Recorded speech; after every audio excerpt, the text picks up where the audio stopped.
Alis na ako!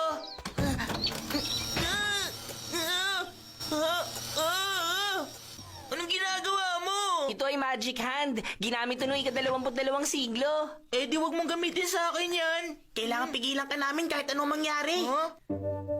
Si Washi. Matagal din tayong hindi nagkita, Lolo. Naku, pwede ba? Pakiusap, wag mo akong tawagin Lolo. May problema po ba ron? Mahaba masyado kung Lolo ng Lolo ko. Hindi ganun ang sinasabi ko. Naku, hindi itong oras para pag-usapan natin to. Teka sandali, pupunta ka dapat sa bahay ni Shizuka, tama ba? Oo, tama ka. Sinabi rin niya na mag-isa lang siya sa bahay at wala siyang ginagawa, kaya pinapapunta ka niya para maglaro, di ba? Tama ka. Paano mo nalaman yun? Sinasabi ko sa'yo, huwag ka nang umalis. Huwag kang pakialamero. Pambihira, ano bang gusto mo? Mukhang kailangan ipakita natin sa kanya, Doraemon. Ano yan? Photo album ba yan? Para napakaluma na niyan ah. Sa'yo ang album na yan. Nakalagay dyan ang mga picture mo sa hinaharap. Ang hinaharap ko? Future ko? Bakit nasa album? Para sa'yo, nasa hinaharap yan. Pero sa ika-22 siglo, ito ay nakaraan.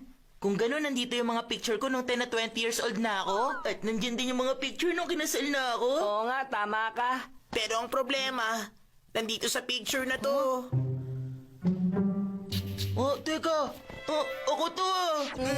Pero hindi naman ako na-aksidente kahit saan. Tulad nga po na sinabi ko sa inyo kanina na galing po yan sa future. Papunta ka dapat niyan sa bahay ni Shizuka ngayon kaso bigla kang masasagasaan ng kotse. Pagkatapos nun isang buwan ka nasa ospital. Totoo ba talaga to? Pero kung hindi ka naman naalis ngayon, hindi magkakaroon ng aksidente. Kaya kung ako sa'yo, huwag ka nang umalis. Dito ka lang sa bahay buong magdamag. Ganun ba? Pakiusap, wag na po kayo lumabas ng bahay, Lolo. Huwag mo nga akong tatawagin, Lolo eh. Ikaw na ang bahala sa kanya, Doraemon. Ako nang bahala. Magiging payapa to kagaya ng sa Titanic. Payapa katulad ng isang ibong lumilipad. Alagaan mo siya. Oh, siguradong galit na si Shizuka ngayon. Nobita? Tumatawag si Shizuka sa phone. Tumawag na siya. Naku, ano nang gagawin ko ngayon? Kalma lang. Ako nang kakausap sa kanya. Okay, sige. Hello, pwede ba kay Shizuka? Pasensya ka na pero kasi... Ha? Hindi. Ano kasi... Hindi makakatulong yung mga sinasabi mo. Ano?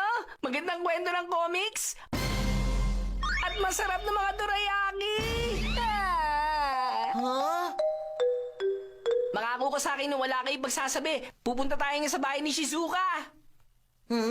Ayos na sa'yo, masagasaan ako ng kotse. Sasamahan naman kita papunta doon kaya huwag kang mag-alala. Mag-iingat ka lang din at ayos na.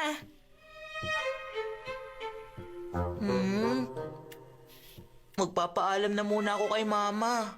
Magpapaalam?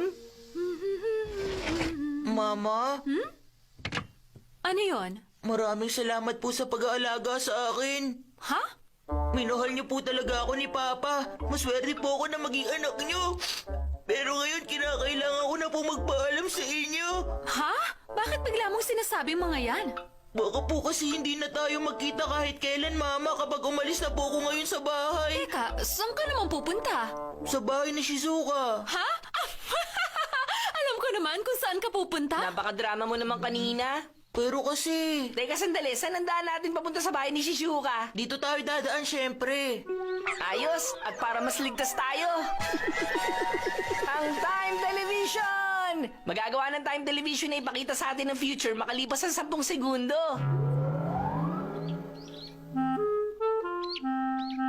Tingnan mo, 10 segundo mula ngayon, nandun na yung nilalakaran natin. Kung ganun, yung nakikita ko naglalakad sa unahan natin, mas maaga ng 10 Tama, segundo kaysa ganun sa na nga. ngayon.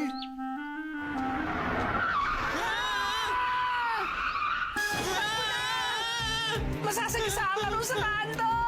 Nakakatakot yun! Muntik na tayo ron. Mabuti na lang may time television tayo. Oo nga, alam ko na, magiging ligtas tayo kung hindi tayo pupunta sa kalsadang yun. Talaga? Eh di walang mangyayari kung dito tayo sa kabila dadaan? Oo. Ayun, ayos! Tara na! Wala ka nang dapat ipag-alala.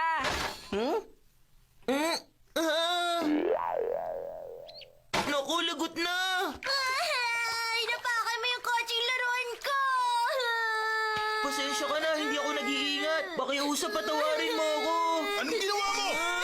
Hoy! Ang lakas ng loob mo payakin yung anak ko ah! Aray ko, sakit! Takbo na, Nobita! Kung iisipin mo, parang na-aksidente na rin ako nun dahil sa sakit na ulo ko. Sa tingin ko, tama ka. Kung ganun, hindi pa rin nawawala na posible pa rin ako mabangga ng kotse ngayon. Oo, ganun na nga, kaya mag-ingat pa rin tayo. Sige. Nobita, ayos lang na maging alerto, pero tingnan mo pa rin yung dinadaanan mo. Delikado kasi yan. Oo nga pala, sige. Pero pwede rin manggaling sa likod mong panganib, kaya alerto lang, naiintindihan mo? Ah, Tumingin ka rin sa nilalakaran mo sa harapan. Tingnan mo rin sa likuran mo, sa harapan mo. ang gulo mo naman, Doraemon! Sa harap, sa likod, sa harap, sa likod! Ha? Hindi ko kayang tingnan ng sabay yun! Ganun ba? Sige, gamitin natin ang isang to.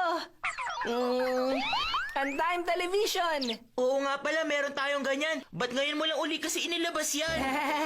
Tingnan uli natin ang mga sarili natin 10 segundo mula ngayon. Eto na.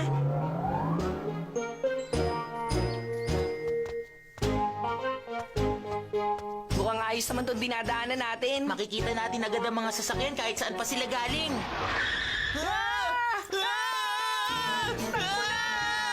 Mukhang ito na lang ang dadaanan natin.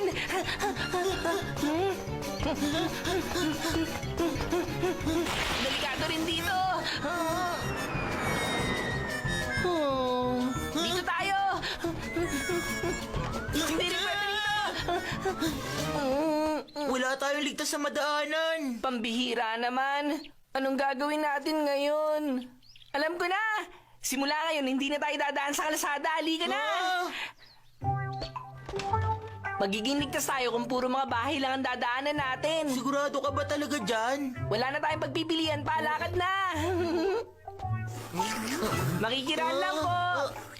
Pasensya na po. Hindi nga makakadaan ng mga kotse, pero ang dumaan tayo sa mga bahay ng ibang tao. Pakiramdam ko magnanakaw ako. Ayoko nito. Ah, huwag ka na magreklamo. Mas importante ang kaligtasan mo. Tulungan mo ako rito! May kotse pa rin dumadaan dito. Kahit wala tayo sa kalsada. Tulungan mo ako!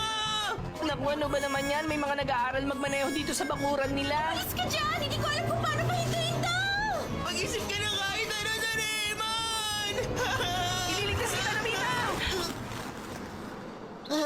Maraming salamat. May mga nag-iensayo din pala magmaneho na sasakyan sa bakuran nila. Maliit lang ang bakuran dito kaya wala na tayong dapat ipag-alala.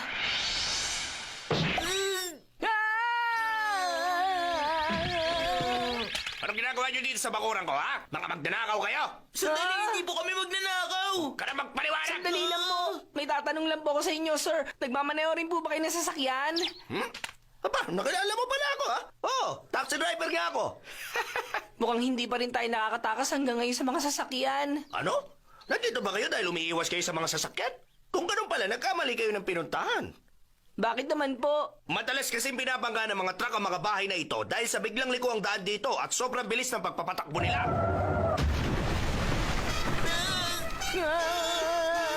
Yan, kita nyo?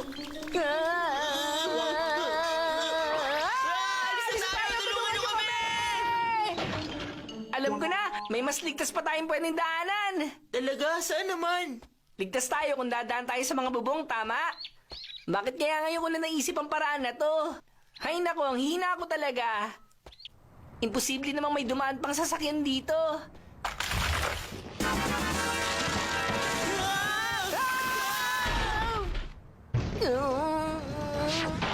Aray ko, ang sakit naman. Doraemon, ayos ka lang ba? Hindi ko na kaya to. Gusto ko na umuwi. Hindi pwede, Nobita. Baka masagasaan ka rin sa pag-uwi mo. Ito na ang tadhana natin. Bakit ganyan pang sinasabi mo? Nandito lang pala kayong dalawa. Ha? Nag-alala ako kaya hinanap ko kayo. Si Washi. Tulungan mo kami si Washi. Hindi kami makatakas sa mga sasakyan. Ano ka ba naman, Doraemon? Kung hindi mo kayang lampasan ang problemang to, paano ko ipapaubaya sa'yo si Lolo? Teka, ano sinabi mo? Huwag mo nga akong tawagin Lolo. Heto, pwede kayo lumipad gamit tong bamboo copter. Ah. Gawin mo makakaya mo, Doraemon. Nakakahiya naman. Mabilis lang tayo nakarating. Oo nga, mabuti naman. Shizuka, pasensya ka na.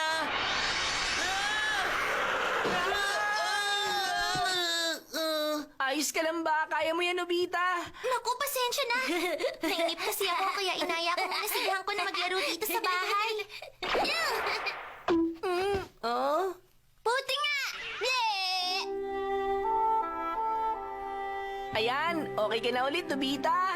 Ano sinasabi mo dyan? Hindi okay ang masaktan ng ganito, no? Ano ka ba? Huwag mo sabihin yan. Dapat nga ganitong itsura mo. Mas okay na yan kaysa dito. Hindi naman ganyan kalala ang aksidente ko ngayon. Anong picture pala yan?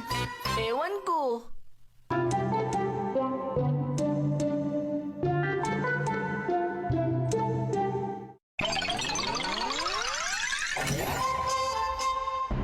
Ang babaeng parang puting lili. Ang babaeng yun, paano ko ba sasabihin? Isa siyang babae na parang puting lili. Napakalinis niya. May mahabang buhok. May mga matang parabang nangungusap at kumikinang. 1945 noon. Mga panahong halos araw-araw may bumobomba sa mga syudad ng Japan. Kaya kaming mga matatanda na mga bata pa noon, kinailangang malayo sa aming mga pamilya at lumikas sa malalayong layo. Kasama ng mga guro at mga mag-aaral. Student evacuation ang tawag doon. Wala kami noong alam sa kasalukuyang nangyayari. Sa pilitan kaming humukay ng mga kuweba, sa pilitan kaming pinagsaka. Lagi kaming ginugutom noon. Sa palagay ko, hindi nyo pa nararanasan kung paano magutom. Isang hapon, sa tabing ilog habang nagtatakip silim, nakilala ko ang babae. Wala siyang sinabi kahit isang salita. Ang nakapagtataka, na iparating niya ang nararamdaman niyang pakikiramay at tumagos ng malalim yun sa puso ko. Wala siyang sinabi, basta may inabot lang siyang tsokolate. At nawala na lang siya kasabay ng paglubog ng araw. Ang lasa at sarap ng tsokolate niyon, naaalala ko pa rin hanggang ngayon. Napakagandang kwento naman. Nalaman niyo bang pangalan ng babae at kung saan siya nakatira? Yun na ang una at huling pagkakataon na nakita ko yung babae. Ganun po ba? Nasaan na kaya siya at ano kayang ginagawa niya? Yan din ang tanong ko eh. Gusto niyo po bang makita siya uli? Aba oo naman, Nobita. Sino naman? Yung magandang babae na nakita noon ni Papa bandang hapon sa tabing ilog. Bulaklak daw po siya para siya puting lili. Parang puting lili? Bandang hapon sa tabing ilog? Papa?